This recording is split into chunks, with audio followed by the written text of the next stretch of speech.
Bonjour à tous et bienvenue sur ce nouveau tutoriel de Deviens photographe. Alors aujourd'hui Photoshop, on va apprendre dans la série réduction du bruit. Je vous renvoie vers le tuto de la semaine dernière si vous ne l'avez pas vu pour savoir comment ça fonctionne le bruit au niveau de notre appareil photo. Et aujourd'hui on va apprendre à réduire le bruit avec Photoshop. Alors il existe aussi un tutoriel pour Lightroom et il existe aussi un tutoriel pour Camera Raw.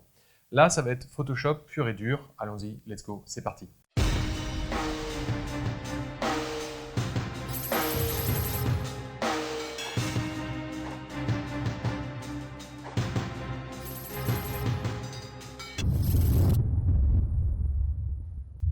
Donc je vous le disais en introduction, aujourd'hui on va travailler sur la réduction du bruit sur Photoshop. Alors on y va, c'est parti. Ce qu'on va faire, c'est qu'on va se baser sur les photos, vous savez, qu'on a fait la semaine dernière dans ce tutoriel-là, et je vais prendre la pire.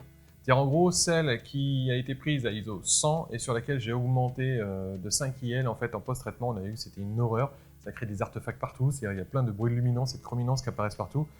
Juste pour un point de rappel, voilà ce que ça donnait. Vous voyez qu'ici c'est une horreur, alors que normalement un ISO 100, on obtient ça, et que ça n'a rien à voir du tout. Donc ce que l'on va faire, on va prendre cette photo-là, qui est une horreur, et puis on va l'ouvrir sous Photoshop. Donc toujours pareil, bouton droit ici, hop, ici, voilà, et vous allez modifier dans Photoshop CC, ou sinon vous cliquez simplement sur le RAW. Seulement si vous cliquez sur le RAW directement depuis votre Windows Explorer ou votre iPhoto, en fait il va ouvrir à la base Camera Raw. Donc ce que vous faites, vous le refermez, ou sinon vous allez voir le tutoriel sur Camera Raw pour réduire le bruit. C'est vrai que c'est pas le plus formidable. Donc ici, j'ai ma photo. Si je vais ici sur la loupe, on va grossir un petit peu. Alors sinon, il y a des touches raccourcies évidemment.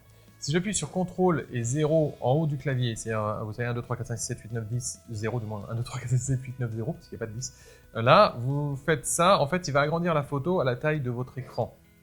Ou plus exactement à la taille qui est ouvert Photoshop, si votre Photoshop ne prend pas tout votre écran.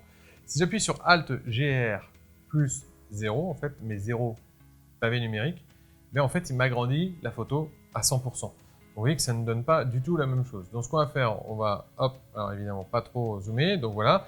Du coup, c'est pratique, vous voyez, si je veux revenir là ou si je veux zoomer à côté, c'est assez rapide. Donc ce que je vais faire, je vais aller sur la partie de l'écran là que j'aime bien parce que là on voit bien le bruit de luminance et de chrominance. Alors, je vais parler de bruit de lumière et bruit de luminance, parce que c'est les termes qui sont utilisés dans Adobe en général au niveau de la traduction française. Sinon, normalement, c'est le bruit de luminance et le bruit de chrominance qu'il va y avoir. Le bruit de chrominance, je vais appeler ça le bruit de couleur aujourd'hui, les puristes m'excuseront, mais c'est pas bien grave, on s'en fout, si jamais ça leur plaît pas. Donc aujourd'hui, on va travailler d'abord là-dessus. Alors, comme pour Lightroom ou Camera Raw, si vous avez regardé, je commence par réduire le bruit d'abord de chrominance, donc le bruit de couleur, et ensuite, après, je diminuerai le bruit de luminance. Je n'ai pas utilisé les fonctions de base de Photoshop au départ, parce que vous savez que si ici je vais dans Filtre ici, et que je vais dans Bruit, j'ai ici Réduction du bruit. Le seul problème, c'est que je ne trouve pas ça très pratique. Alors déjà, il ne m'ouvre pas la fenêtre au bon endroit. Voilà. Le problème, c'est que je ne trouve pas ça très pratique, il n'y a pas beaucoup d'options, et puis surtout, le résultat n'est pas probant. Donc je vais l'utiliser, mais à la fin, seulement à la fin, pour finaliser la photo, en fait, on va dire. Donc ce que je vais faire ici, je fais CTRL J pour doubler en fait mon calque ici. Donc je vais travailler là-dessus. Ensuite, je vais aller dans Filtre. Ici, je vais aller dans Flou. Et dans le flou ici, vous allez prendre flou de surface. Alors faites attention, ça peut faire ralentir énormément votre logiciel et puis plus exactement votre ordinateur. Je vous le promets. Donc vous voyez qu'ici en fait j'ai augmenté pas mal. J'ai un rayon de 73 et ici j'ai un seuil de 25. Alors le rayon en fait va me permettre d'augmenter ou de baisser ici le rayon ici. Vous voyez que plus je vais vers le bas et plus ça floute.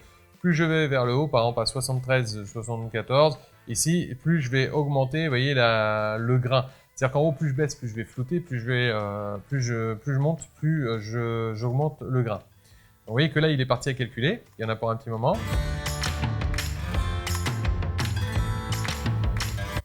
Voilà, donc vous voyez ça peut prendre du temps. Donc ici je vais rebaisser ici à 25% à peu près le seuil. On va mettre en chiffre directement, ça va être plus simple. On va mettre ici à 25% à peu près. Alors je vous promets, ça peut réellement ralentir votre ordinateur. Là déjà, dès que je fais quelque chose, vous voyez que ça rame total. Et le truc c'est que quand je vais valider là, il peut prendre jusqu'à 8 minutes pour travailler sur la taille de la photo. Alors c'est pour ça que je vous conseille d'exporter déjà ou d'amener sur Photoshop les photos avec la taille que vous désirez, sinon ça va prendre énormément de temps. Alors voilà, plus je baisse le rayon et plus je vais flouter, plus j'augmente le rayon et plus je vais récupérer ici en fait du détail. Donc je vais baisser un petit peu ici. Vous voyez ici, on va baisser à 30%, 38% à peu près. On va valider et puis du coup on va aller prendre un café parce que là il y en a pour un petit moment, vous allez voir. La barre de progression commence maintenant et là j'en ai, il est 15h34, 15h34 oui, et du coup j'en ai au moins pour 10 minutes. Donc à tout de suite.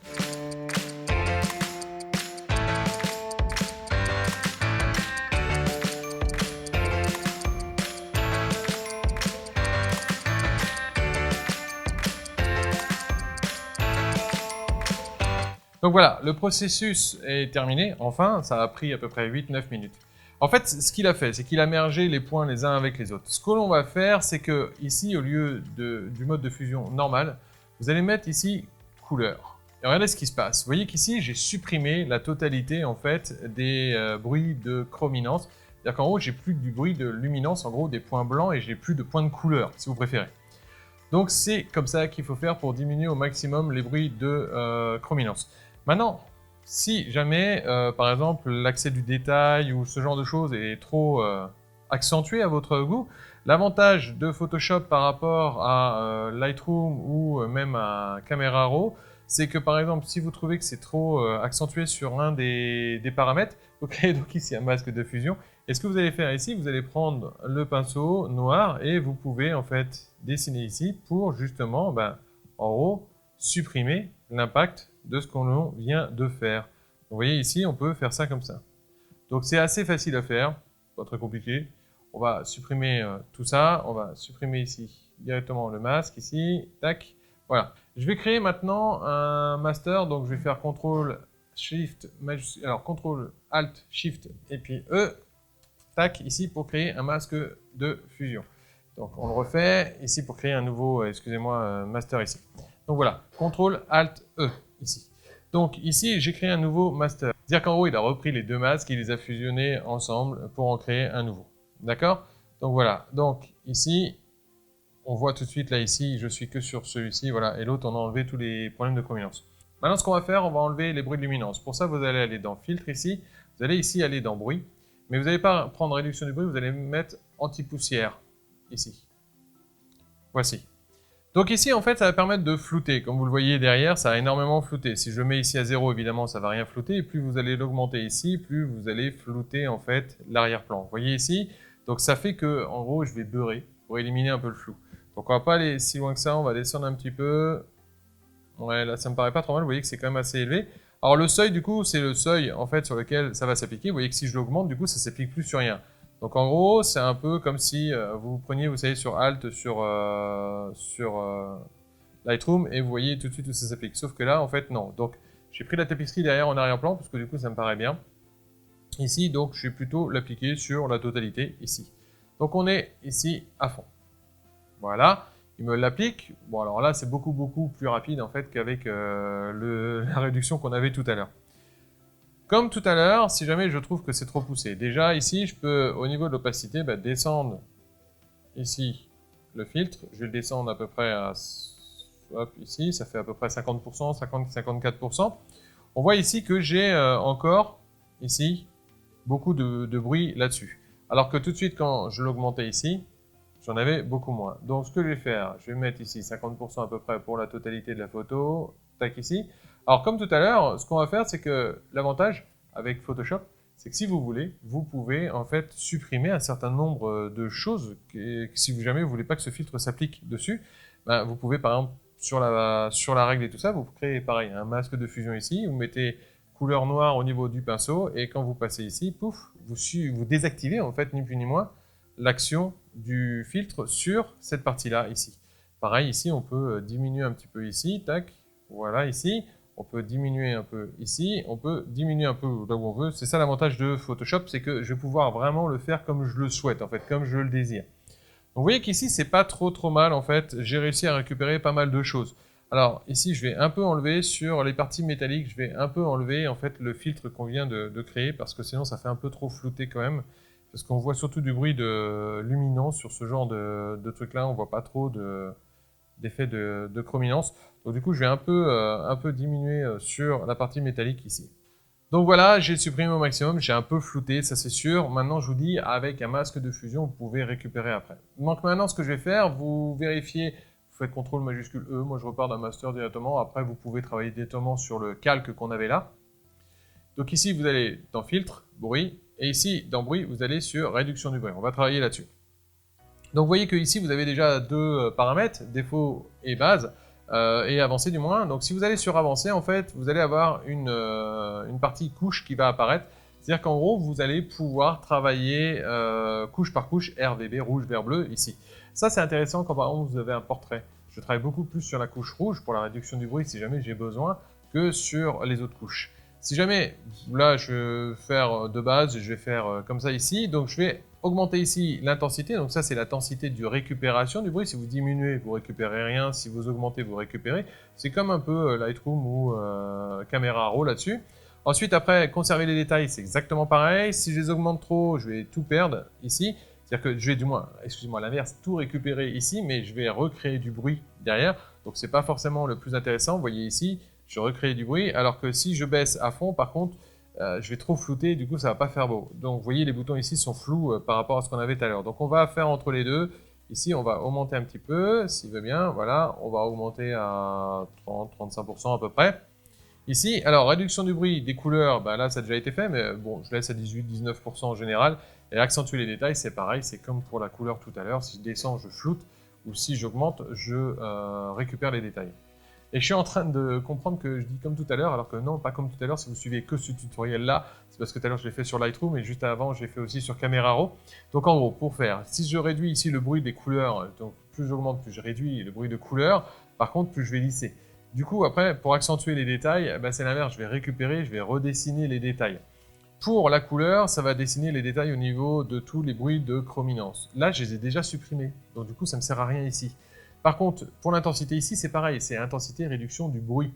Donc, ce qu'il va faire, c'est qu'avec l'algorithme, il va savoir quels sont les points qui ne sont pas normaux, les bruits en fait, les points de bruit, on va dire, qui vont apparaître, les points blancs qui ne devraient pas être là. Et puis, il va les merger avec ce qu'il y a autour, avec les différents pixels qu'il y a autour. Alors, vous voyez que j'ai un peu trop augmenté, parce qu'ici, on voit des petits dessins qui ne sont pas normaux au-dessus, donc je vais rebaisser un petit peu ici. Ensuite, conserver les détails, c'est pareil. Il va redessiner les détails. Donc, c'est-à-dire qu'en gros, il va augmenter les détails. C'est un peu comme sous Lightroom. Donc, il va réaccentuer en fait tout le piqué. C'est en gros les détails vraiment de chaque objet, le contour de chaque objet. C'est ça qui va être impacté par cette petite molette-là. Donc, en fait, pareil. Si vous augmentez trop, vous allez rajouter du bruit. Si vous baissez trop, vous allez flouter. Tout l'art du truc va être de justement choisir lequel je monte, lequel je descends, et puis où est-ce que je m'arrête si jamais je veux m'arrêter. Donc on va faire ça ici. Je vais faire ici, ok, tac, ici. Alors, le temps qui travaille un tout petit peu, c'est beaucoup plus rapide, comme je vous disais tout à l'heure, que la première opération qu'on a fait, qui a pris, je vous dis, à peu près 10 minutes sur mon ordinateur. Après, ça dépend peut-être des ordinateurs aussi. Ceci dit, le mien n'est pas non plus le dernier, enfin il a 2 ans maintenant, mais c'était une bête de course à cette époque-là, donc il est encore valable. Ce que je fais là, je sélectionne tous les calques ici sur lesquels on a travaillé, je fais CTRL-G pour les mettre dans un groupe ici, pour deux avantages. Premièrement, bon, on va voir l'avant-après, vous voyez ici, donc je vais juste zoomer un petit peu pour vous faire voir, on va prendre ici, tac, la loupe, on va zoomer ici, on va plutôt zoomer que dézoomer ici. Tac, je suis désolé, c'est avec le logiciel de capture, en fait, ici, je ne peux pas trop travailler dessus. Donc ça, c'est zoomé à fond, et là, vous voyez le grain avant, après. Donc vous voyez qu'effectivement, on a perdu en piqué, mais ça, on n'a pas le choix. C'est pareil, là, je suis zoomé à 200%, donc c'est un peu trop, on va dézoomer un petit peu. Faire attention aussi de ne pas trop zoomer. Là, je suis zoomé à 66%, vu l'objectif que j'ai utilisé, c'est bon, 66%, c'est bon, il y a le nombre de piquets. Alors là, vous voyez, c'est sans retouches, là, c'est avec les retouches. Vous voyez que ça a flouté un petit peu. Si on regarde par exemple ici le Hercule qui est marqué ici, vous voyez qu'en appuyant ici, ça floute. En appuyant dessus, ça défloute. Là encore, pareil, là j'ai été un peu rapidement, mais par exemple ici, ce que je ferais moi ici, c'est qu'au lieu de flouter comme ça ici, là, ce que je ferais, c'est que sur celui-ci, voilà, je viendrai ici et je travaillerai avec le pinceau et je diminuerai par exemple sur toute la zone qui est ici en fait. On diminuerait ici, hop, l'épaisseur, on va le diminuer un peu ici, voilà. Sur toute la zone qui est ici, voilà, je récupérerai ici, c'est-à-dire j'éviterai de trop flouter les contours ici. Tant pis, je laisse du bruit, mais au moins je floute pas trop non plus. Vous voyez qu'ici, voilà, on a récupéré quand même un petit peu, donc il faudrait repartir d'ici, le master pour refaire d'ici. Donc voilà, tout l'art en fait de réduction du bruit va être un compromis entre ce que je peux récupérer et le piqué que je vais perdre. C'est-à-dire en gros, je vais récupérer du bruit, mais plus je vais récupérer du bruit, plus je vais perdre du piqué. C'est-à-dire qu'en gros, je vais abîmer les contours des objets, ça va flouter un peu les objets. Et ça, j'ai pas le choix. C'est soit l'un, soit l'autre. On n'a pas encore d'algorithme suffisamment puissant pour vraiment récupérer les deux. Donc c'est le compromis qu'il va falloir trouver, c'est jusqu'où je peux me permettre de détériorer mon piqué pour récupérer du bruit, ou alors à partir de quand j'estime que le bruit est encore acceptable et du coup je vais le laisser comme ça pour ne pas trop abîmer le piqué de ma photo.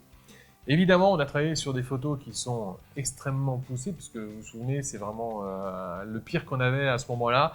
À 200-400 ISO, on a un bien meilleur résultat, on floute beaucoup moins ici, bien évidemment. Donc voilà, sur ce, je vous souhaite une bonne fin de semaine.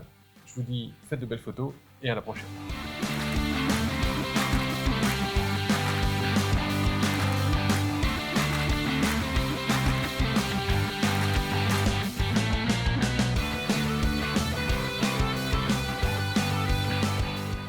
Là, ça va être Photoshop pur et dur. Allons-y, let's go, c'est parti.